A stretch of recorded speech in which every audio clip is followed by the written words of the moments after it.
Tonight, on First at 9 this Saturday, the 24th of May 2025. Tariff talks.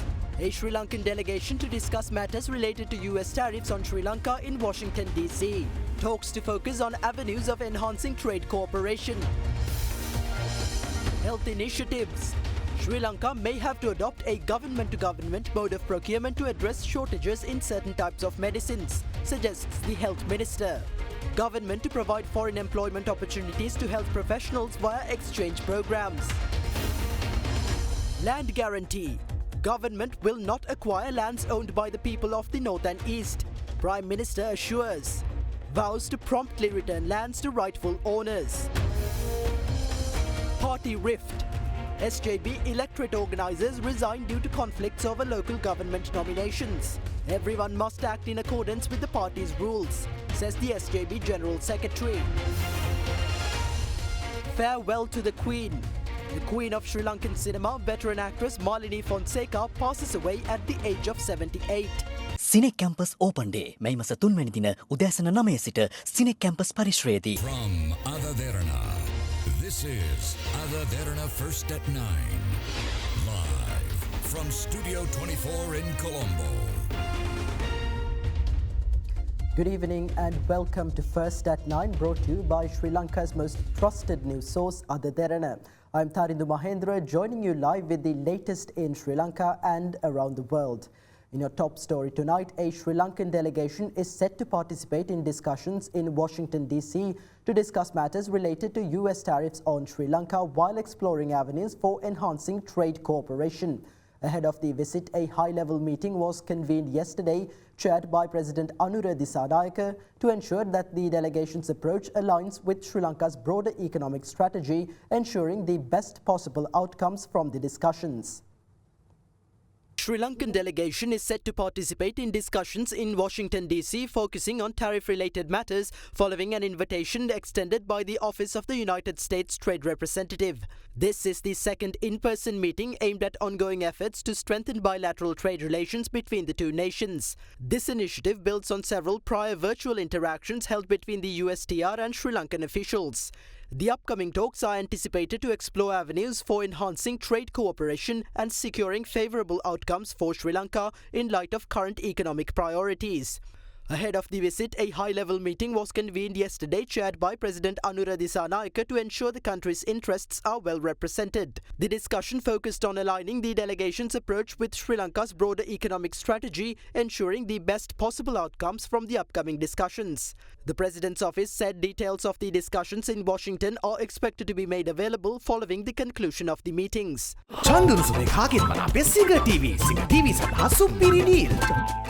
Minister of Health Dr. Nalinda Jayatissa suggests Sri Lanka may have to adopt the government-to-government mode of procurement to address the shortages in certain types of medicines.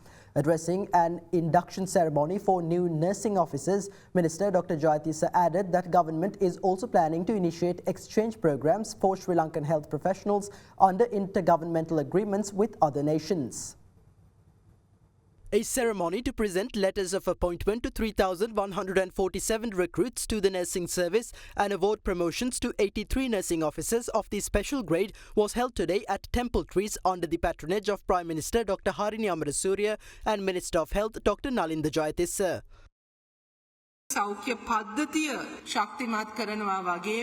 In addition to strengthening the healthcare system, we as a government are committed to providing the facilities and training required by professionals engaged in health services.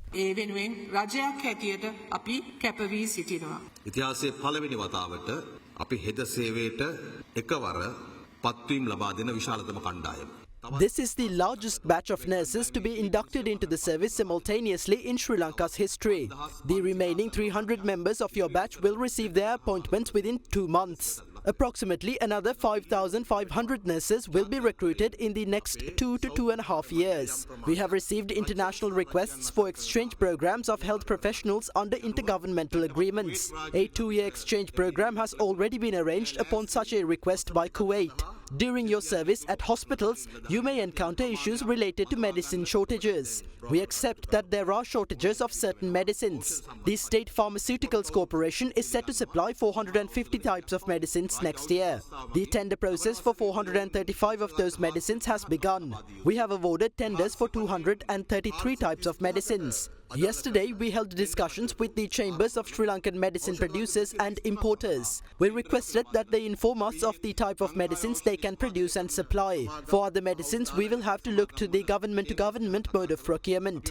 That is the solution we can give to the issue which was created during the past years. පහුගිය වසරවල හදලා තිබුණු ප්‍රශ්නයට දැන් අපිට ලබා දෙන්න පුළුවන් සාධාරණ පිළිතුර. Prime Minister Dr. Harini Amarasuri assures that government has no intention of acquiring lands owned by the people of the northern and eastern provinces. During a discussion at the Parliament complex yesterday, the Premier stated that government's aim is to promptly return ownership of lands to their rightful owners. A discussion was held yesterday at the Parliament complex regarding resolving issues related to land ownership faced by the people of the northern and eastern provinces. Members of Parliament representing the north and east pointed out that there is a prevailing suspicion among the public due to the procedures followed by previous governments in clarifying land ownership in these regions, and that many rightful landowners lack proper documentation to prove ownership. Accordingly, they emphasised the need for a structured process in this regard to regain public trust. The MPs further stated that some individuals have fraudulently taken possession of lands and expressed that the people trust the current government to deliver a fair solution to the issue. Prime Minister Dr. Harini Amarasuri reiterated that government agrees that granting of land ownership to people should be conducted in a legal and verified manner through a proper mechanism that eliminates public doubts. She further emphasised that the government has no intention of acquiring lands from people under any circumstances. Accordingly, the Prime Minister informed officials that the government will engage in discussions with the people and relevant sectors to find an appropriate solution and will take necessary future steps in this regard. Former Minister Duminda Disanayake has been remanded until the 29th of May by the Mount Lavinia Magistrates Court following a request by the Terrorism Investigation Division. Disanayake was arrested by the TID yesterday over his alleged connection to the gold-plated T56 assault rifle discovered at an apartment complex in Havelock Town on Tuesday.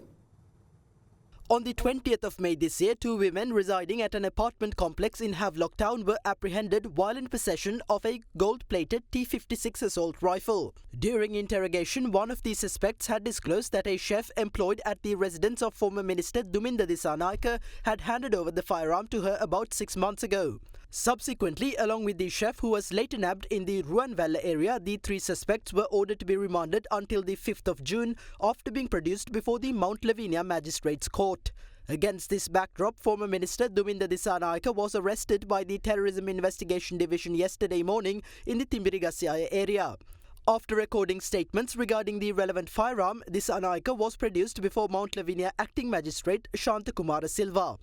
Presenting the suspect to court, officers of the Terrorism Investigation Division stated that the investigation into this incident was referred to their division by the IGP yesterday. The officers informed the court that the suspect had requested one of the women in question to keep the parcel containing the firearm in her possession via a phone call. TID officials further revealed that the firearm in question belongs to the Chief Security Officer of Duminda Disanayake's father. They also noted that it was unclear whether the firearm was licensed. Accordingly, the officials requested that suspect Duminda Disanayake be remanded on charges filed under Section 43 of the Firearms Act, as the probe into the matter is still ongoing. In response, President's counsel Sampath Mendis, who appeared on behalf of Disanayake, denied the allegations against his client. He highlighted that Disanayake's father had served as the former Chief Minister of the North Central Province and questioned the credibility of claims that his client had asked an elderly woman to safeguard the weapon. President's counsel Faiza Mustafa, who also represented Disanayake, called for additional evidence to support the TID's claims. Thereafter, the two presidents' counsels requested a date to be given for their client to file a bail application before the Chief Magistrate of Mount Lavinia. After considering the facts, the acting magistrate granted this request, stating that the application could be filed on the 29th of May and ordered that the suspect be remanded until then. Several electorate organisers of the Samagi Jana Balawege have decided to resign from their positions due to a crisis that has emerged during discussions regarding nominations for the additional list council seats secured by the SJB in the local government institutions. Commenting on the situation, SJB General Secretary Ranjit Madduma Bandara stated that every member is bound to act in accordance with the party's regulations. With that, here's a look at more opinions shared in the political arena today regarding the establishment of power in local government institutions. The Goal electorate organizer of the Samagijana Balawegaya, former MP Bandulal Bandariguda, has resigned from his position, citing a crisis which has arisen over the nomination of candidates for the additional list council seats won by the party in the local government elections. Similarly, it is reported that the SJB's Rattut electorate organizer, former MP Ranjit Aluvihari, and Dambol electorate organizer, former provincial council minister Champika Wijeyaratna have also resigned from their positions. Meanwhile, SJB parliamentarian Chaminda Vijayasiri yesterday tendered his resignation as the party's Bandaravali electorate organizer to opposition leader Sajith Premadasa.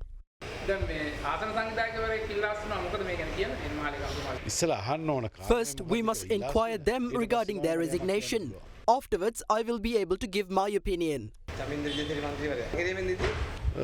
You must ask him because I didn't see anything like that. I would like to tell him not to panic and remain in the party. There are no other unnecessary problems to worry about. Everyone must work according to the party's criteria and rules. Meanwhile, representatives of several parties commented on the current political situation. According to the country's law, local government councils should be established before June 2nd. Therefore, we only have a week and a half. Then we will be able to see who was lying or showcasing a fake persona in front of the media during this period. We will establish power in every local government institution where we have achieved a majority. හැම සභාවක්ම අපි බලය පිහිටවනවා. වැඩිපුර කියන එකයි බහුතරය කියන එකයි දෙකක්. එතකොට බහුතරය හදාගත්තොත් පිහිටවන්න පුළුවන් ප්‍රශ්නයක් නැහැ. කියන්නේ බහුතරය හොයාගෙන නැතිනේ. ඔය රැට පැලවත්ත වෙනල්ලා කතා කරනවානේ. එයාලත් ඒ උත්සාහ කරනවා බලමු. කොළඹ මහනගර සභාවේ 48 දෙනෙක් අපි දිනලා තියෙනවා. We have 48 councillors in the Colombo Municipal Council. As a single party, we have the highest number of councillors. Therefore, we will establish power in the Colombo Municipal Council. Who else has a majority except us? That is why certain independent groups have expressed their support for us. We will definitely appoint the mayor of Colombo. ඒ නිසා නගරාධිපතිනිය අනිවාර්යෙන් අපි කොළඹපත් කරනවා. අපි හිතමුකෝ ඒගොල්ලෝ deal දාලා Colombo. Let's say that they struck deals to establish power in the Colombo Municipal Council. Didn't I tell you that this government's power will collapse by the 24th of May next year? If they appoint their candidate as the mayor of Colombo, the day of their collapse will be hastened by 3 months. අර මං කියපු දවස තව මාස 3කින් ඉස්සරහට එනවා. Veteran actress Malini Fonseka, widely recognized as the Queen of Sri Lankan cinema, passed away this morning at the age of 78. The final rites of the eminent actress will be performed with full state honours next Monday, the 26th of May, at the Independence Square in Colombo. Sri Lankan cinema icon and veteran actress Malini Fonseka, widely regarded as the Queen of Sri Lankan cinema, passed away this morning while receiving treatment at a private hospital. She was 78 years old at the time of her passing.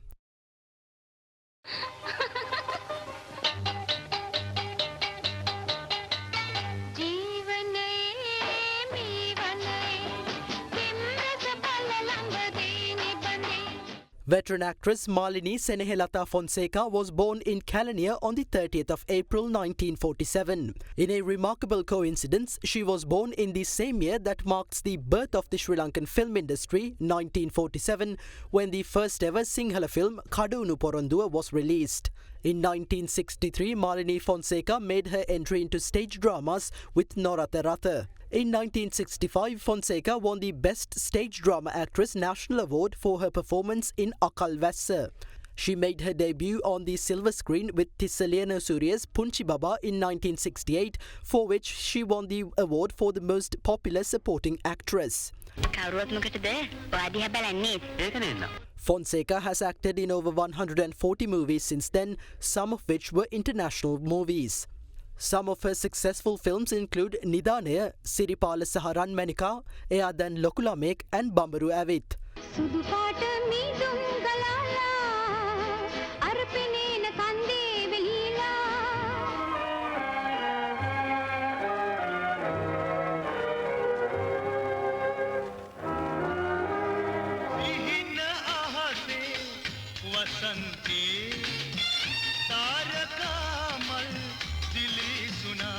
සීත අරනේ සුපුල් නාමල සුවඳ ගැල්වූ ජීවිතේ.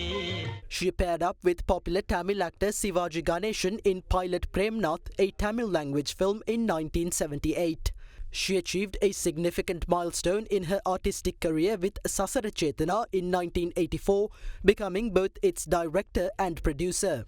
Later on, she also worked in the television industry, winning praise for her performances in the teledramas Manalada Pute Kiridunne, Pitagam Karyo, Kemmura and Ambudaruo. Her 6-decade-long acting career was decorated with a number of presidential awards and Sarasavi awards, including 14 awards for the Best Actress and 14 awards for the Most Popular Actress. Internationally, Fonseka was recognized with a special jury award at the Moscow International Film Festival in 1975 and an award at the New Delhi Film Festival in 1977, becoming the first Sri Lankan actress to gain such global recognition. In 2010, she was named one of Asia's 25 greatest film actors of all time by CNN. Her final performance on the TV screen was marked by the Hituakkara teledrama produced by TV Derana. Malini Fonseka also served as a Member of Parliament in 2010 and played a vocal role in protecting the intellectual properties of artists. A highlight of her late career was her appearance in 2024 in the critically acclaimed music video Aya Vasante Nove, where her emotionally compelling performance drew widespread praise and introduced her to a new generation of audiences.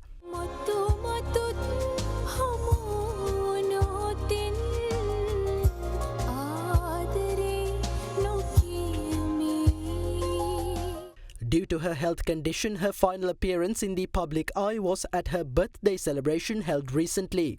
The final rites of the veteran actress will be performed with full state honours on the 26th of May at the Independence Square in Colombo.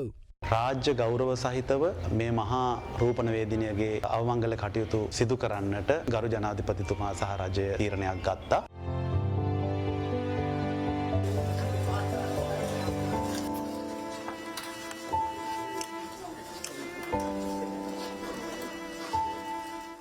Her remains will lie at the Tarangani Hall of the National Film Corporation tomorrow from 10 a.m. onwards, allowing the public to pay their final respects. President Anura Dissanayake expressed his condolences over the passing of the veteran actress, stating that her legacy will forever shine in our hearts and on our screens. Opposition leader Sajith Premadasa, conveying his sympathies, hailed Malini Fonseka as an eminent actress who rendered immense service to Sinhala cinema and the country. Former President Mahinda Rajapaksa meanwhile stated that Malini Fonseka is inseparable from Sri Lankan cinema and that her legacy would live on even after her passing. The 79th medical clinic of the series of medical clinics organised by Manusat Derana, the social responsibility arm of the Derana Media Network, was held today at the Ukuwela Divisional Secretariat premises in Matale. Free blood, cholesterol and lung examinations were made possible by main sponsor Leeson's Hospital, Ragama. Additionally, the Sri Lanka Eye Donation Society provided free eyeglasses to those who visited the clinic for eye examinations. The IIHS Institute of Higher Education, SIPLA, Aqualife, Meldol and Omron provided co-sponsorship for the series of medical clinics, which was launched with the aim of identifying kidney patients at an early stage and referring them for treatment. In conjunction with the medical clinic, necessary equipment was donated to pregnant mothers in the Ukuwela Divisional Secretariat Division, while sports equipment were donated to school children.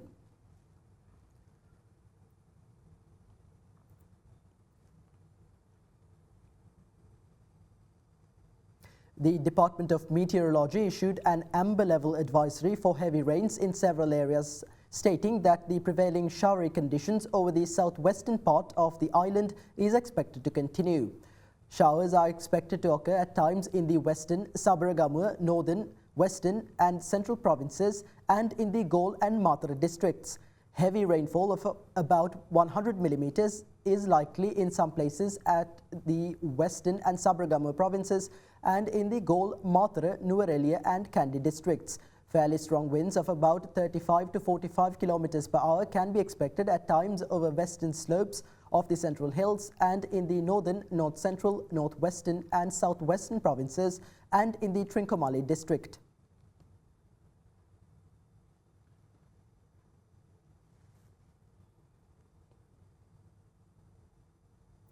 One person was killed and 43 others were injured in two separate bus accidents that took place at different locations across the island earlier today. According to police reports, the collisions were caused by reckless driving. One person was killed after an SLTB bus travelling from Pasikoda to Galle collided with a tipper truck at around 2:45 am this morning in the Netolpitiya area of Valiara in Tangol. The passengers who were trapped inside the bus following the accident were rescued with the assistance of local residents.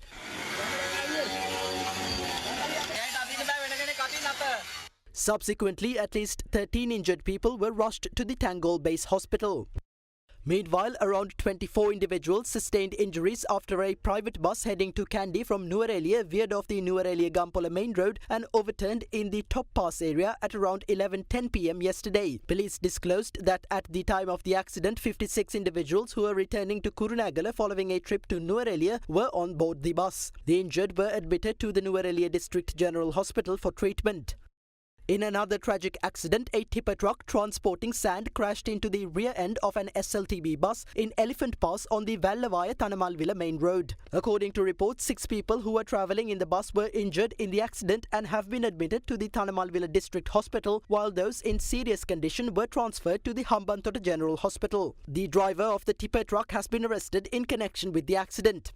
In a separate incident, a motor vehicle lost control and collided with several telephone poles on the opposite side of the road in the Vardigala area of Ranna around 10:30 pm last night. The vehicle was carrying 4 passengers at the time, including a child. 3 of the passengers sustained injuries and were admitted to the hospital, while the minor remained unharmed.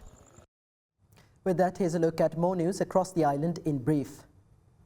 2 suspects allegedly involved in a robbery at a gold pawn shop in Dompe were remanded until the 29th of May after being produced before the Hulsdorf Magistrate Court. On January 16, 2022, armed suspects on a motorcycle robbed a gold pawn shop located within the Dompe Police Division, making away with approximately 6.5 million rupees worth of gold. Following an investigation by the Colombo District Crime Division, one of the main suspects, a 39-year-old man from Beliatta, was arrested on May 22, 2025, based on phone analysis. On the same day, a second suspect, aged 42, was arrested within the Valasmulla Police Division for possessing and selling stolen goods. Interrogations revealed the main suspect was involved in multiple other crimes and had looted nearly 100 million rupees across the island. He had been living a lavish lifestyle in Beliatta, posing as a businessman and claiming to travel abroad for work while actually committing robberies.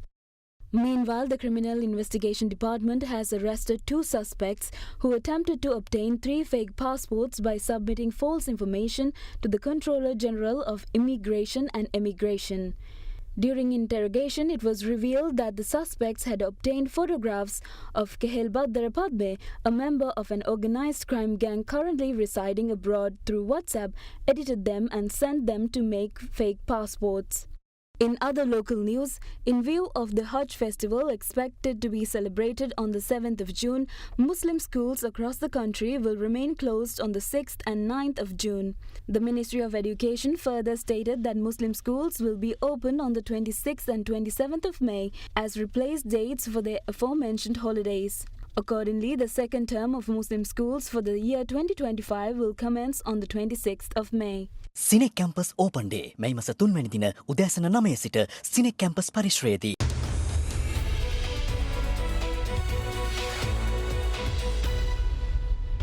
Welcome back to First at 9. Now, Central Bank Governor Dr. Nandalal Veerasinghe warns that certain entities are requesting money from the public by offering land or similar assets under the guise of investments, which may actually be illegal deposit-taking schemes. Joining a recent press briefing, Governor Dr. Veerasinghe stated that the CBSL is unable to act against such schemes unless the activity clearly violates its legal framework, but added that the central bank will investigate when it receives public complaints.